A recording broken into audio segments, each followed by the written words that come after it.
Ay, magandang araw po sa inyong lahat ha. Maikli lang po itong ating Spokes Hour dahil nag-aantay na sa akin aking sundo, no? Meron isa kasing network na nais akong interviewin, sabi 12 noon. Ako, na-late-late na po, no? Anyway, um, nag-issue na po ng statement si VP Sara na humihiling sa ICC na kinakailangan na talagang aproban ang interim release ni Tatay Digong sa ibang bansa, hindi po 'yan sa Pilipinas, no? At ito po ay dahil sa katotohanan na sang-ayon kay VP Sara, hindi mapangalagaan ang kalusugan ni Tatay Digong sa detention facility ng ICC. At binanggit niya yung isang okasyon kung saan nakita na walang malay si Tatay Digong at hindi maalagaan pati yung ingrown nail ni Tatay Digong. Na totoo naman, no? Kung talagang kaya nilang alagaan ang kalusugan ng isang nakadetene, dapat hindi na nadidiskubre na unconscious sa sahig ang Tatay Digong, no? At dapat siguro naiwasan yung ganung mga pangyayari. Walang sasabihin ko lang po, hindi ko po nakakausap pa si VP Sara. Hindi pa po kami nakipag-ugnayan kung pareho ang tinutukoy namin. Pero mga mahigit isang buwan ang nakalipas, nakapanayan ko po isa nagtatrabaho sa detention facility. Ang sinabi sa akin nung empleyadong yon, kung naalala nyo, merong report minsan na nailabas daw si Tatay Digong panandalian sa ICC Detention Center. At ang dahilan daw ay routine check-up. Pero ang sabi sa akin ng empleyado, hindi daw routine check-up yon. Nahulog daw si Tatay Digong habang naglalakad, tumama ang ulo. At dinala nga sa hospital para masigurado na walang na danyo sa kanyang katawan. No? At ang rinig ko, binigyan din siya ng tinatawag na MRI, no? Kung titingnan kung merong apekto sa ulo dahil tumama daw po ang ulo. Now, ang request naman po ng tao, ipagbigay alam ko raw sa pamilya dahil hindi niya alam kung sinabi sa pamilya itong pangyayari ito kay Tatay Digong. No? At ako naman po ay sinunod ko yung request, pinarating ko po yung impormasyon na yan kay VP Sara. Hindi ko po alam kung ito yung impormasyon na sinasabi ngayon ni VP Sara. No? Basta ako, pinarating ko sa kanya at iniwan ko na po sa kanya yan kung anong gagawin niya sa impormasyon na yan dahil alam niyo naman po, no, anything about health is covered by the right to privacy, no? So bahala na ang pamilya mag-process ng ganyang impormasyon kasi hindi ko naman alam kung talagang hindi sinabi sa kanila, no? At hindi ko naman tinanong. Basta ako sinabi ko yung impormasyon dahil yan naman yung pinangako ko dun sa informante na nagsabi sa akin. So, ulitin ko po hindi ko alam kung parehong tinutukoy naming okasyon ni BP Sara, pero may ganyang impormasyon po na pinarating sa akin na ang request ay iparating naman kay BP Sara. At bahala na po si Inday Sara, si VP Sara mag-confirm kung kapareho kaming insidenteng sinasabi. No?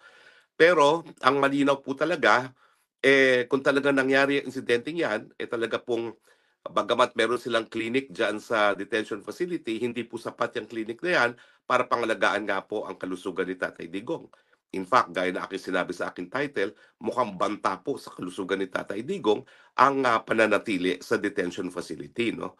Now, meron pang sinasabi si VP Sara na ingrown nail man lang, hindi nila maasikaso. Paano pa yung mga seryosong mga medical na pangangailangan ni Tatay Digong?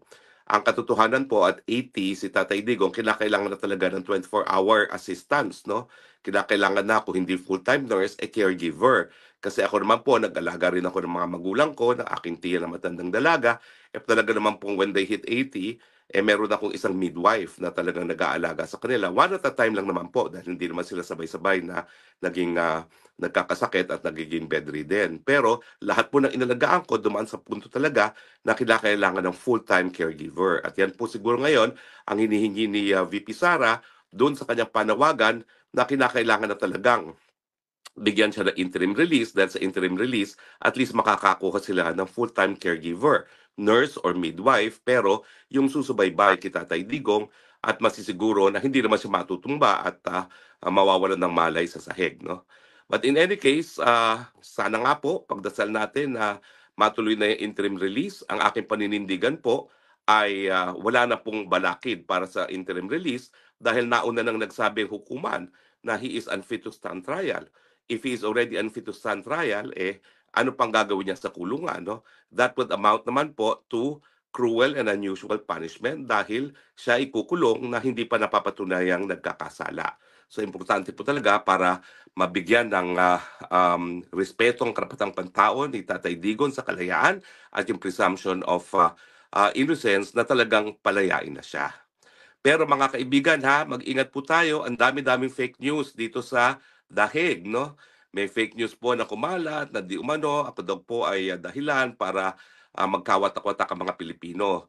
Ay, na-address ko na po yan. Malinaw na malinaw po na ang dahilan po na nagkakaroon ng paghahati-hati, meron talagang mga tao na ayaw na makipagtrabaho sa mga taga-DDS at mga maisog.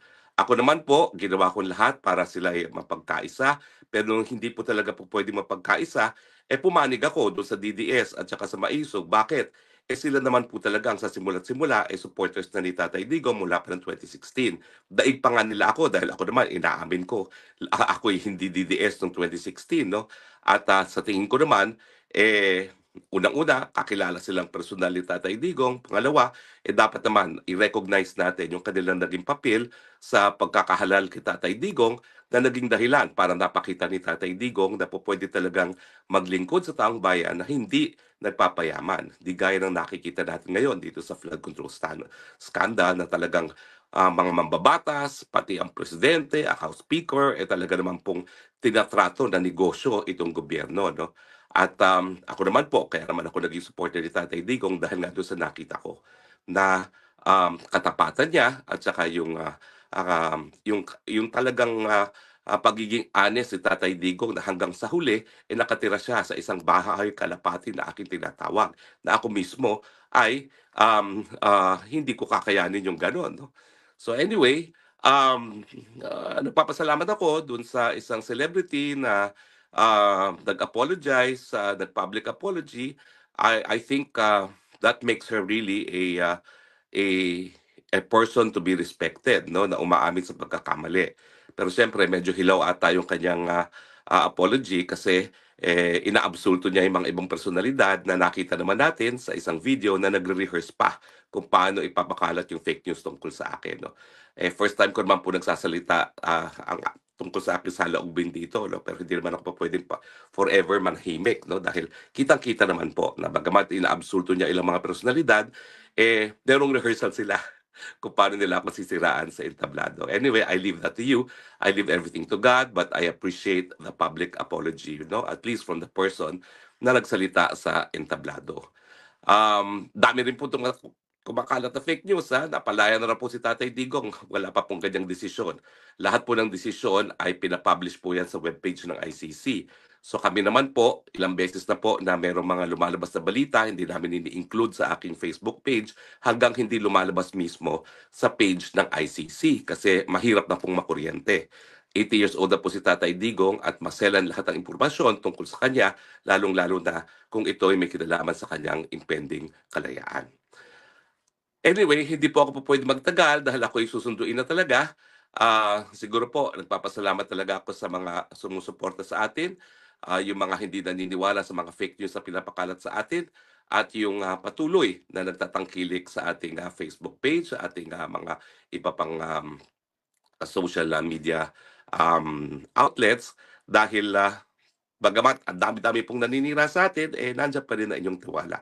At ako naman po ay magiging tapat sa inyong tiwala. Sinusuri ko po lahat ng aking sasabihin na ito ay pawang katotohanan lamang. Hindi po tayo perpekto, minsan nagkakamali, pero kung tayo naman po magkakamali, aaminin naman po natin yan. No? So maraming salamat po at hanggang sa muli, ito pong yung Spokesman Harry Roque, nagsasabing, I love you Philippines. You're the only country that I have. You're the only country that I love. Bye!